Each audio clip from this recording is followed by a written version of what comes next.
Hello, you're welcome to this edition of the Primetime Newscast on Équinoxe Television, live from our headquarters in Cameroon's economic capital, Douala. My name is Babla Jonathan. In our top stories in this edition of the news, the Archbishop Emeritus of the Roman Catholic Church of the Diocese of Douala of the Roman Catholic Church, Christian Cardinal Tumi, tells the President of the Republic of Cameroon, Paul Biya, to grant general amnesty in a bid to open up the way out of the troubled waters in the northwest and southwest regions of the Republic of Cameroon. He thinks that this will open the way for peace and normalcy to return in the crisis-stricken regions. And in sports, the Indomitable Lions of Cameroon are leading by 1-0 in the return leg encounter against Mozambique in Maputo, in the country's capital, Maputo. It counts for qualifiers for the 2021 Africa Cup of Nations.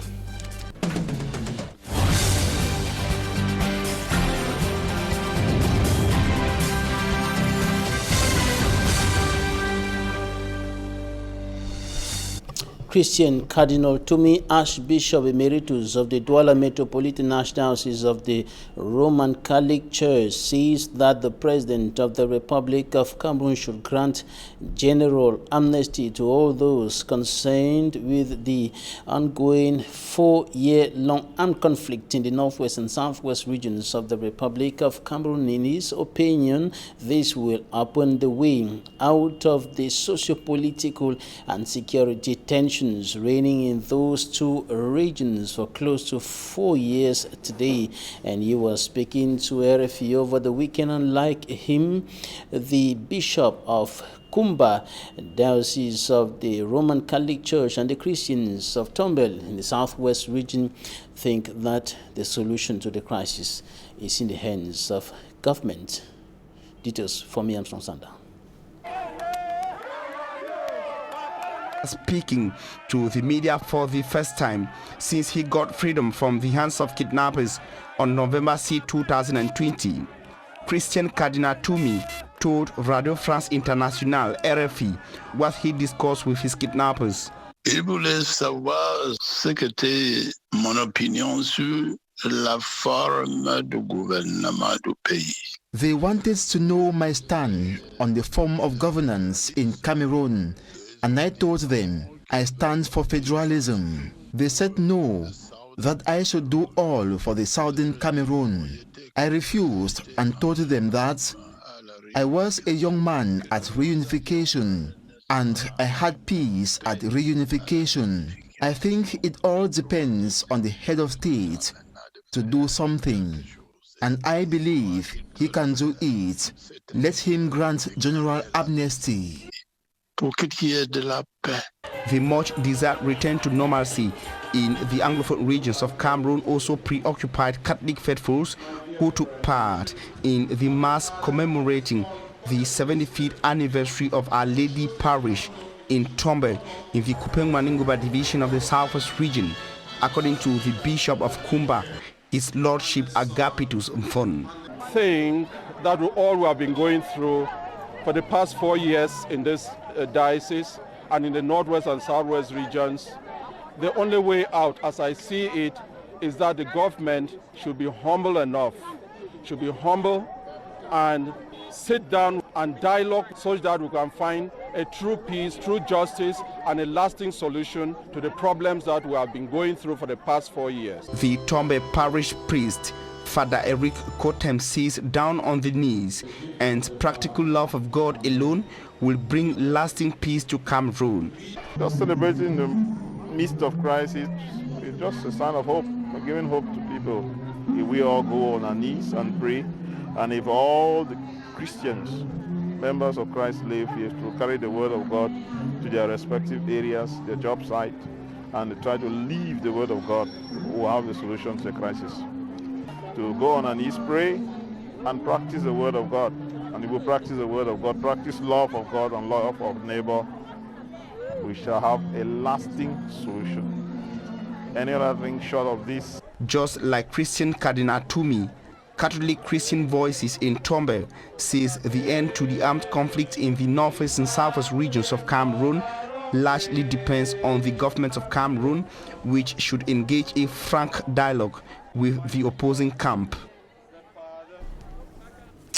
A 16-year-old child who was believed to have died reappears after a search that wasn't successful in the town of Buda in the west region of the Republic of Cameroon. The young man by name Taze dropped into a well or fell in a well yesterday, and he mysteriously appeared back today.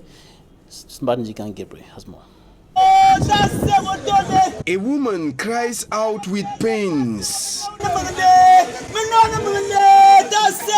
Her kid, aged 16, dropped into this well, which is about 33 meters deep. Her aunt tells us he knocked at the door at about 8 p.m.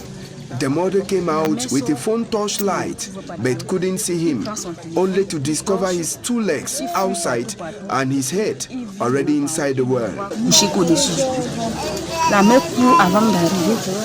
En arrivant là-bas, c'est seulement ses pieds qui étaient qui restaient dehors. Elle a tiré, fatiguée, n'a pas pu. The arrival of the Army Rescue Unit was seen by many as a solution to remove the kid, whose name we got as Iwan Tase. Unfortunately, after several search inside the well, he couldn't be found. This made members of the family to think he was already dead, but the body was not found. After the unfruitful search, later in the day, the boy reappeared. According to him, I was angered, so I decided to fall into the well and came out only at about midnight. When I entered into the well, I went right deep. Then I talked with rats. They gave me power to disturb those who didn't agree with me. I jumped into the well because I was angry. After walking, I wasn't paid.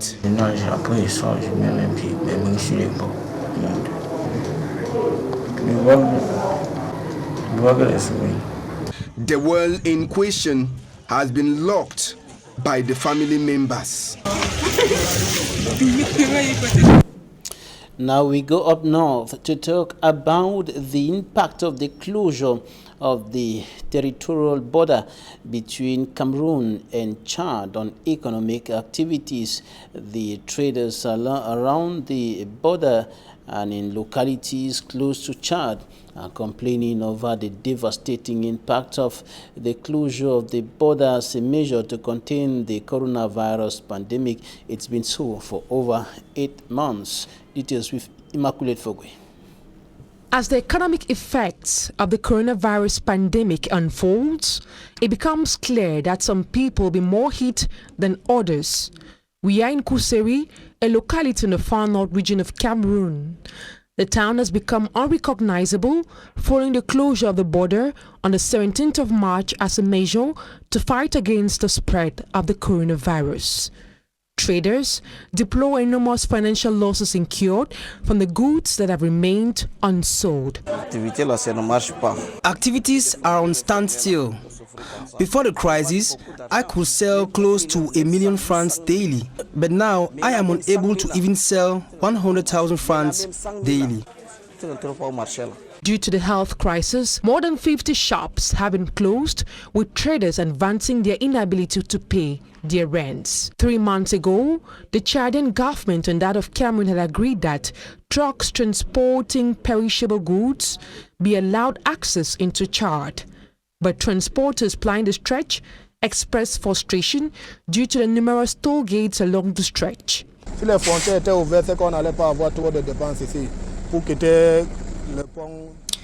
If the borders were opened, we would not have been facing this problem. When the borders were open, there was no need for us to cross over to Chad because the Chadian drivers will pick up the goods in Kuseri and transport to Jamena. But due to the border closure, we are forced to transport the perishable goods from Kuseri to Chad.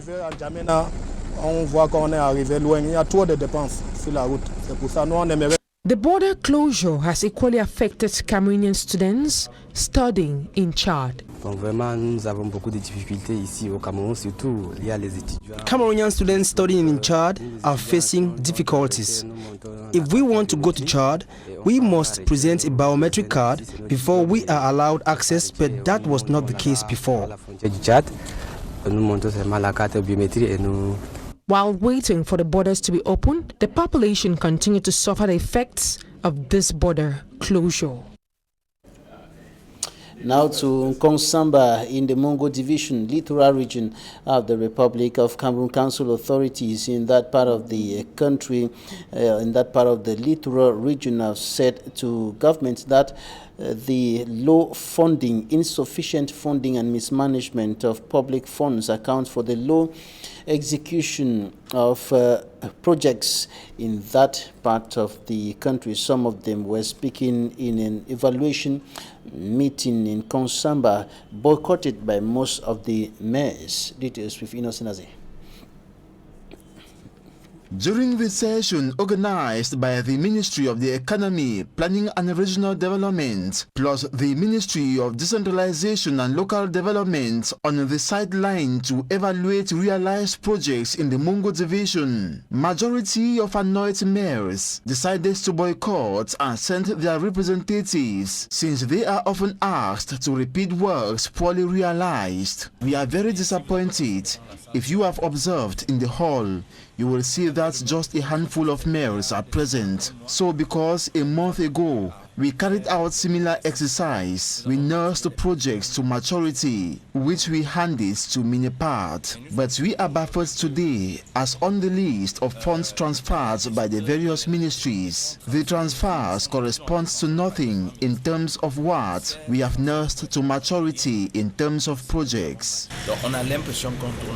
If the local authorities do not understand clearly what is ongoing, the representatives of Minipart try to better explain for their comprehension.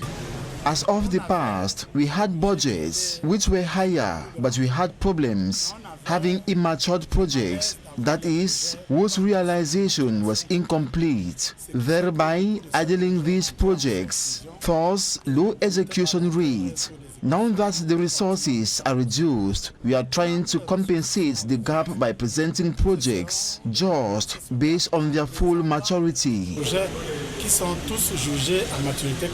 Difficulties encountered by the state must therefore be the preoccupation of all actors in the society. The state faces hard times. It is necessary for each actor to bring their contribution to counter this crisis. Resources are scarce, but the available resources have to be used efficiently.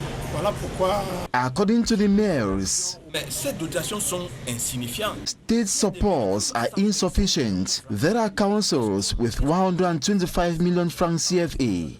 What can a council do with this amount? A council cannot even get rid of garbage on streets or rehabilitate roads, whereas there is money. Money is not scarce. What is killing this country is mismanagement of funds. When we look at the luxurious livelihoods of others, we begin to question how they will tell us there is no money.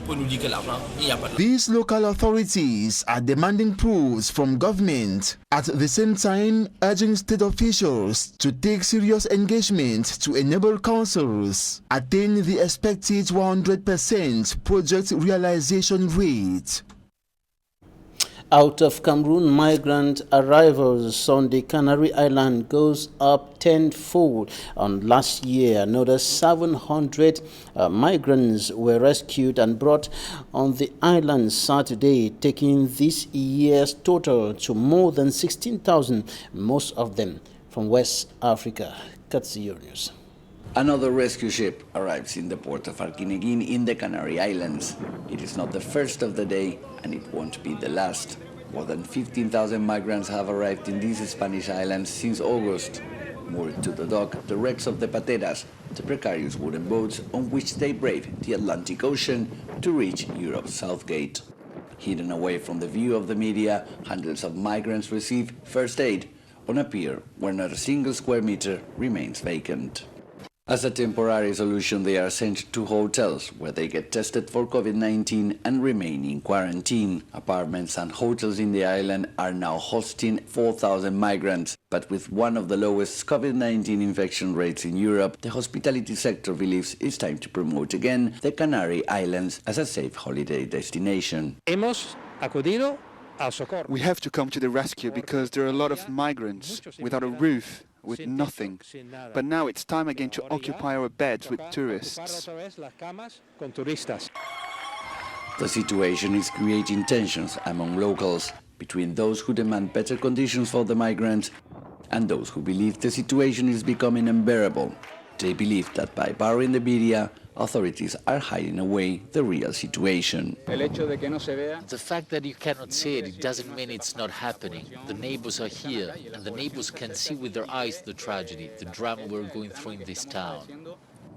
Outside his hotel, Usama recalls the journey who brought him to Europe in the quest for a better life. I've seen death at sea. I was in the sea for 4 nights. The waves were coming. I couldn't rest. We're looking for another life. I just want to come to Spain to continue with my life. Meanwhile, at Arguineguín port, hundreds of migrants continue to arrive in the orange boats, carrying their dreams, rescued from a nightmare. But soon, there will be no more room. In sports, the Indomitable Lions of Cameroon are currently locking horns with the members of Mozambique in the return leg game within the context of qualifiers for the 2021 Africa Cup of Nations. The Indomitable Lions are leading by 1-0. Goals scored by Abubakar Vincent, match captain, in the first few minutes of play. That was in the first half of the game. The second half is currently going on. It should be recalled that in the away leg, the Indomitable Lions defeated the members of Mozambique by 4-1. That was at the Reunification Stadium here in Cameroon's economic capital, Douala. Now, before we move on to a talking point of this information, governors of the 10 regions of the Republic of Cameroon are currently meeting in the nation's political capital in the semester meeting, and they are discussing, analyzing, and strategizing on the security challenges and other issues at the level of the regions, especially as the end of year is fast approaching. The governors and the Minister of Territorial Administration and other government authorities are evaluating the security situation in the regions and other challenges that the country is facing at the level of the 10 regions of the Republic of Cameroon. Talking Point is up next.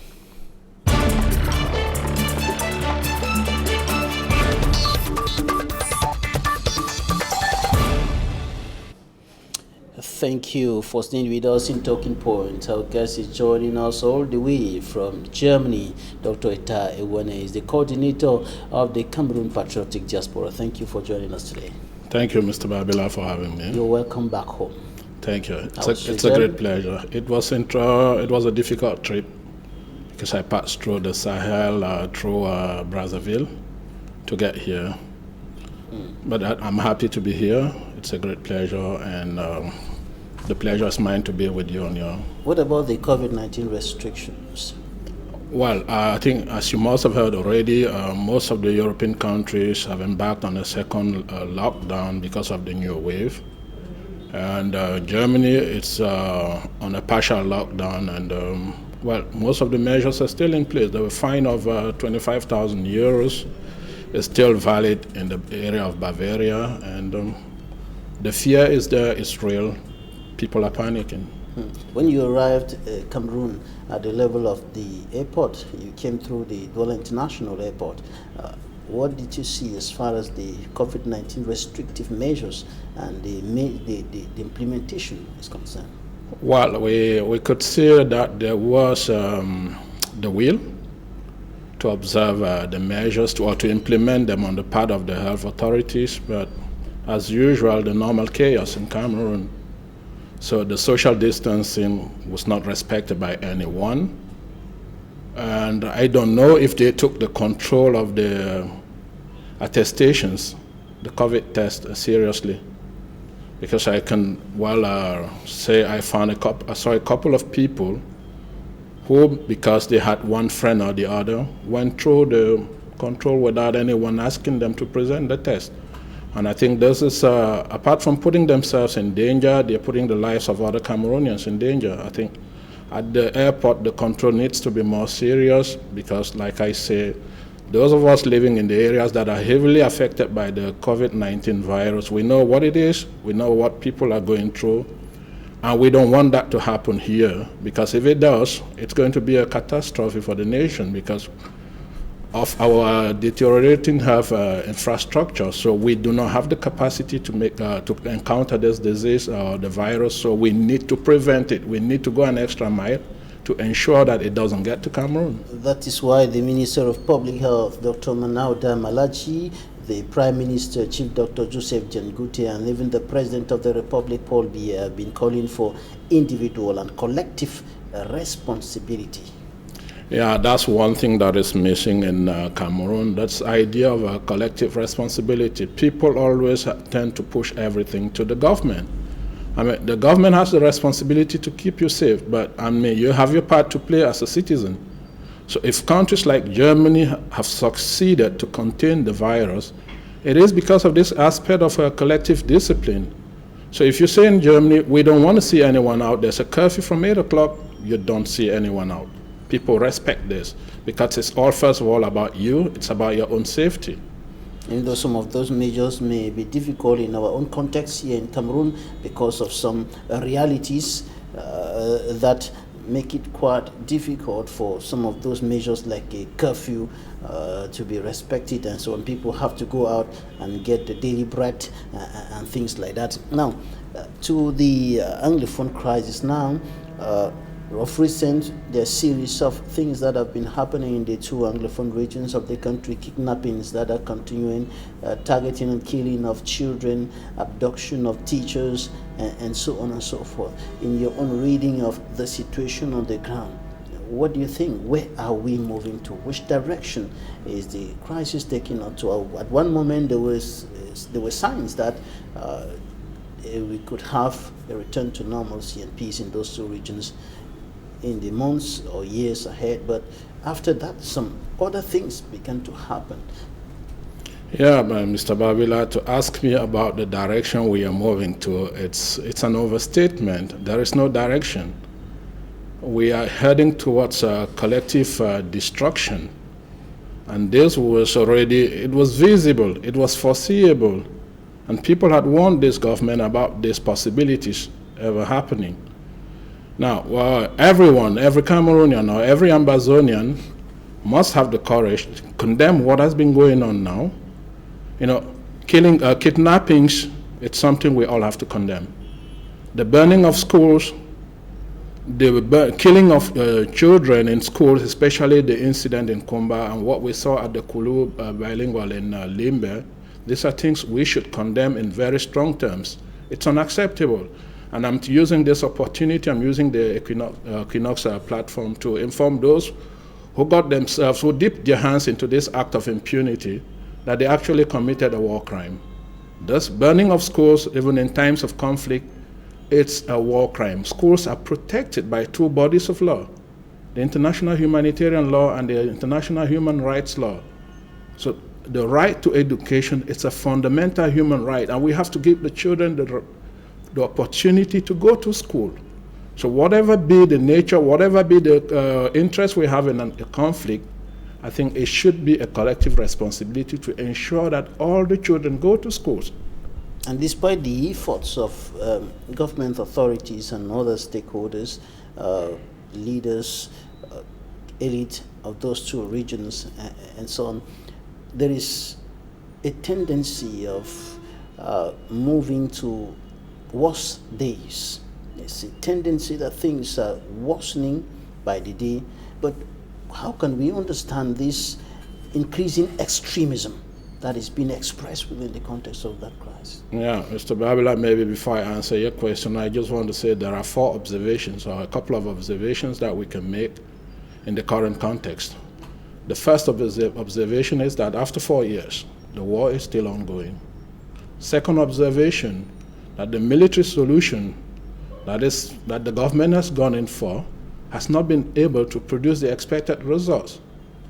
The third observation is Mr. Biya, who happens to be the president of this country, is not in any capacity able to end this conflict. He's not the man who's going to end this conflict.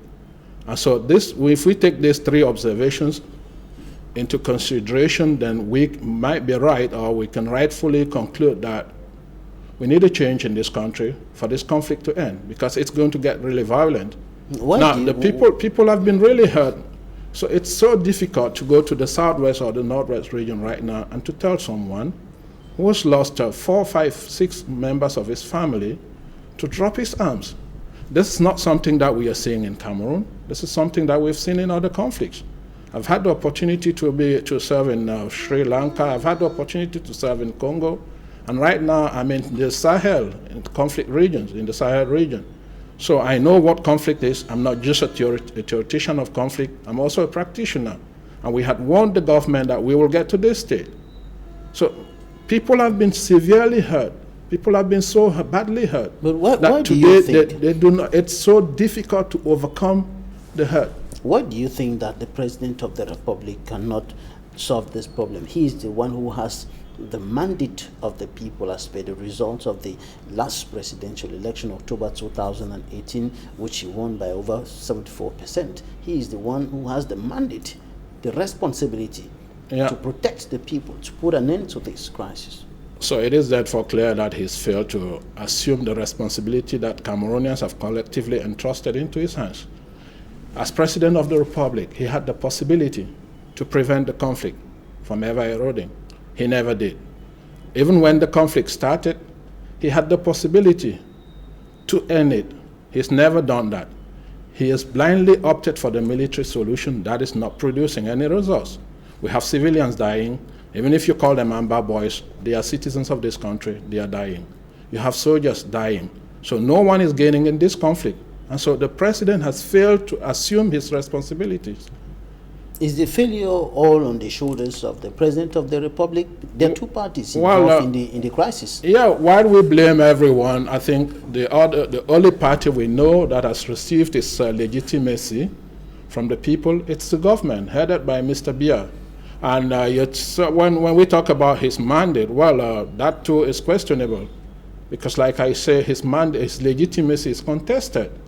It's contested by the CRM party, which is saying Professor Kamto won the elections. And when citizens of a country pick up arms against their own government, they are sending out a clear message: we do not recognize you as our president. So his legitimacy is contested also in the northwest and southwest regions.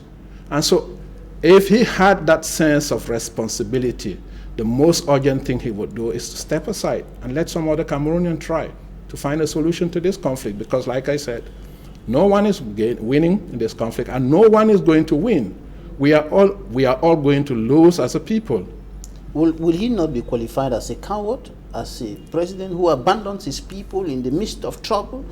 Is quitting the solution? Anyone who qualifies him as a coward because he stepped aside is someone who has no understanding of what power is all about. Someone who has no understanding of what leadership is all about. Leadership requires a lot of courage. And the courage to step aside, to say, well, I have failed in my responsibility. I think I need to take responsibility for what is going on in Cameroon, and I want to step aside so I give peace a chance. That would be a real demonstration of leadership and not cowardice. The diaspora also has a role to play. We're talking there about the responsibility of government, the head of state, and all the other authorities. Now, the people too also have a role to play. The diaspora also. Recently, the United States Under Secretary of State for African Affairs, Thibon Ash, called on the diasporans in the United States, the Cameroonians living in the United States, to rise up and do something to put an end to this crisis. And we can extend this to the Cameroonians in other parts of the world, in Germany where you are, in England, and all around the world. What can they do? What have they been doing, first of all? At your level, the CPD, what has it been doing? Yeah, I think there is something I have to let you know, Mr. Babila, and it is the fact that the Cameroonian diaspora has a very strong attachment, emotional attachment to their homeland. Even those who have given up their nationalities, they do that for other vested interests. But deep in them, they are still Cameroonians, and they do all they can to ensure that things work well in Cameroon. And the Cameroonian diaspora in the United States did not need to wait for Mr. Thibault Nash to come out to tell them what they need to do. They've been taking their responsibility, and they've been doing that seriously. Of course, even going out to demonstrate, giving up their responsibilities, not going to work because you want to demonstrate for change in Cameroon, it's a normal sacrifice. You can look at the huge investments that Cameroonians, the diaspora is making here in Cameroon. They could make those investments in Europe and in the United States and earn a lot of money. No, but they make that sacrifice to ensure that people have an opportunity to live here in Cameroon. So the diaspora, especially the CPD, has been active. I think we've had 3 forums so far. The first was in Paris in 2017, and we had people like, we had Cabral Libby. We invited Cabral Libby. We invited Dr. Christopher Formunyo. We invited Elimbi Lobe, and let me use this opportunity to wish him well because I heard he was victim of a sad incident. So we had these people to try to discuss with them to see how we can contribute to change in Cameroon, because the goal of the CPD, the leitmotif, like I say, it's regime change. And the only possibility we saw was for the opposition parties to come together, to come up with a unity force so they can overthrow the system, because the system is so glued that individually they cannot overturn the things in Cameroon. So we've been mediating to try to ensure that these people work together as a team. And so the second forum in Brussels in 2018, we had Serge Espoir Matomba, we had Dr. Simeon Kriso and other people. And in Munich, we had Ms. Kawala, Maître Liscombe, Barrister Sim. I personally invited also former Minister Governor David Aboué-Machoy, who for one reason or the other could not attend. We are going to talk about that meeting in a short while, because there are lots of controversies surrounding that meeting in Munich. Now, talking about the contribution of the diaspora, in this present state where the diaspora is divided as far as the crisis in the 2 Anglophone regions are concerned, there are some at the extremes, some who are moderates, some are the other extremes, and so on. Can you people really put in a significant contribution that can bring peace and normalcy, that can help in the process of restoring peace and normalcy in those 2 regions? Yeah, right now what the CPD is undergoing an internal restructuring, because the CPD was created as a unifying platform. So we have people from all political parties represented within the CPD.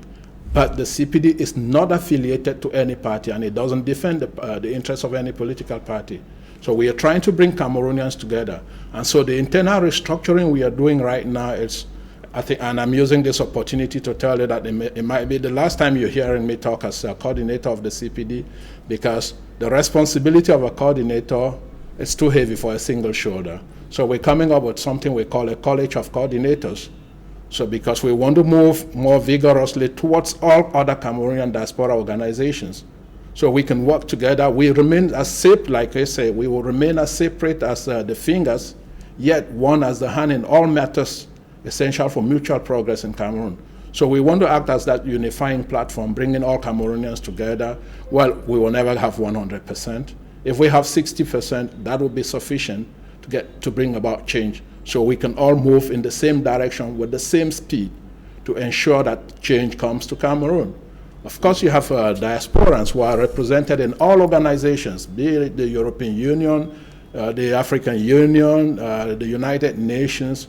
So we want to galvanize all these people so they use their positions to try to draw international attention, because one of the biggest problems we find in the conflict in Cameroon is that the international community has gone surprisingly quiet, because they've issued a couple of communiques. It's not enough. in a situation like Cameroon. We saw recently, just 2 weeks ago, the situation in Ethiopia erupted. And the international community has been going out vigorously to say, hey, war crimes might have been committed. War crimes have been committed in Cameroon.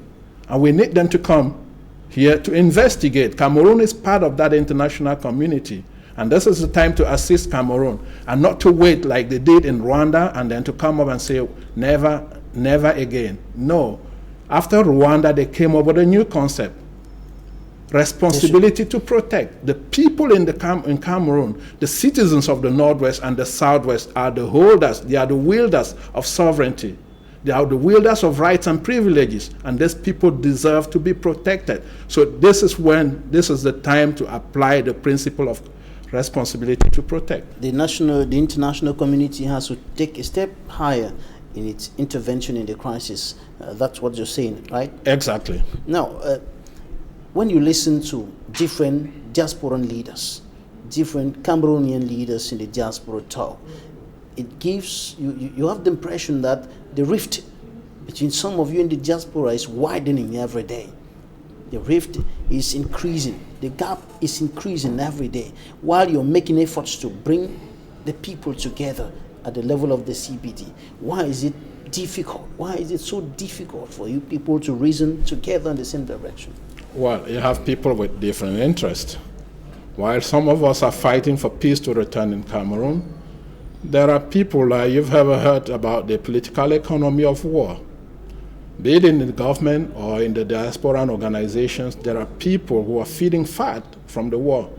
There are people, and such people do not have any interest to see an end to the conflict. However, we are doing our best to ensure that the diaspora becomes actively involved, and I think you're going to hear more from the CPD in the coming months. In the last meeting that the CPD organized, bringing together some political leaders at home and abroad, Kabanwala Edith of the CPP, Maitre Sim of the MRC, political party, lots of controversies erupted from that meeting. And it was said that you invited people to come to Germany and buy guns for the struggle in the Northwest and Southwest regions, guns for pro-independence fighters. What do you have to say about that? Well, when I listened to some communicators from the CPD party, from the CPDM party, accused the CPD of inviting people to collect money to buy guns, I found that quite ridiculous. And it's so disgraceful for a nation like Cameroon that people go out on media to throw out such lies. Now, we've been organizing, we're having this forum once every year. This year it was supposed to be in Boston, but because of the restrictions related to the COVID virus, we called it off. But let me just bring you back to the Munich conference of 2019. I personally invited, and I have email exchanges with former Governor David Abuema-Choi, who has been a real actor in the Anglophone, the history of Anglophone grievances in this country, who knows the grievances very well. For one reason or the other, he called it off. He could not attend. We invited Dr. Simon Munzu. For one reason or the other, he could not attend. We invited Professor Nzengwa. He had other commitments during the same period. We invited Professor Dr. Christopher Formunyo, who got stuck in Turkey and could not get to Munich on time. But Maitre Alice Nkom, Maitre Sim, and Ms. Kawala honored us with their presence in Munich. And you can see the CPD publishes all its communiques. So the decisions that were arrived at that meeting were published. If you can find them online. I think I shared them with you also, or with other journalists. We shared them also with the government, with some government officials, because we do not hide anything. One of the reasons or the motives of the meeting was we said peace first and elections later. And we were inviting these people to try to discuss about possibilities of regime change in Cameroon. using non-violent means. And you can go on YouTube and find videos we were heavily fought against by those who thought they were close allies of the CRM party, because Metrosim was vilified for attending, for honoring our invitation, because they could not believe why they were in another logic of president élu, elected president. We were talking about the political transition in Munich, and that's something they refused to accept. And they threatened us. I received so many calls from people of the bars and other groups saying like they are going to come to Munich to disrupt the forum from ever taking place. Unfortunately, some of them came and they were sitting in the hall and they heard us talking, and they took the floor to apologize and ask for forgiveness. So and telling us that they didn't know that this is what we were doing. I just want to say the CPD is special. It's not like other diaspora organizations. If you look at the list, you find professors, university lecturers, you find medical doctors, and very successful Cameroonians in the diaspora. So there was never going to opt for. There was never any gun buying agenda. No gun buying agenda, no funds raised. The CPD, we are self-financing our organization. Metrosim and the rest came because members volunteered. We volunteered to pay tickets, to buy tickets, pay for their accommodation, and even provide per diem for those who will need it. So we make our voluntary contribution. No one has ever financed the CPD. The CPD finances itself. We've put in place our own system that helps us to generate money. We generate money by making voluntary contributions. So there was no discussion about guns. There were no funds raised, and there was no meeting held in Cologne as claimed by the CPD communicator, the CPDM communicators. We were in Munich. Of course, there was another meeting in Cologne where people openly said they were going to buy guns and provide them to Field Marshal. We are not part of that group. I'm not going to call the name because I'm not here to make publicity for anyone. But I'm using this opportunity also, and that's one of the reasons why I'm here, because we're not going to take this lying low. We've already mandated Metrosim and his group to file lawsuits against these two communicators from the CPDM. They have to prove that. The CPD is an organization that is duly registered, legally registered in Paris. And we have an address, we have an account that is controlled by the competent authorities. So whatever comes into our account and whatever goes out, it's known by the French authorities. And so we will have to hold these people accountable, because we cannot allow buffoons to come on TV platforms to insult people who are working hard to ensure that real change comes to this country. I looked at the young man. He's someone who studied in Lyon, got a PhD. It's not easy, to assert yourself as an African in Europe. They could not. And the only thing they found is to return home and make career within the CPDM party. And I'm saying this for you to become a communicator in the CPDM party. One of the first conditions is to sell your soul to the devil. And that's what they've done, but we are not going to take it lying low. So they will have to account for whatever they say. They will tell you that they are working for the nation, they are fighting for national interests, and not selling their soul to the devil, as you indicated. Dr. Itai, a coordinator of the Cameroon Patriotic Diaspora, thank you for joining us today. Thank you, Mr. Babila, for this great opportunity. Thanks, ladies and gentlemen, for staying with us. That's it for today.